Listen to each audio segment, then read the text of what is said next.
This is the grave of Baruch Spinoza. Spinoza's main philosophical idea was that God is nature.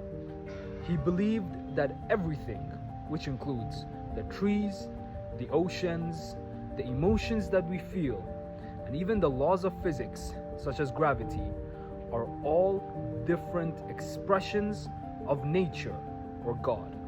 For Spinoza, the highest form of wisdom one could achieve was the understanding that everything is a part of nature and that in fact everything is one.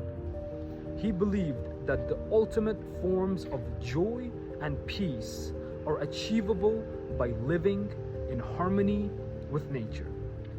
Living in harmony with nature means accepting everything that has happened in the past, present, and future. This also includes all the suffering, destruction, and negative emotions that occur. So, be like Spinoza. Accept life in its totality and be in harmony with nature.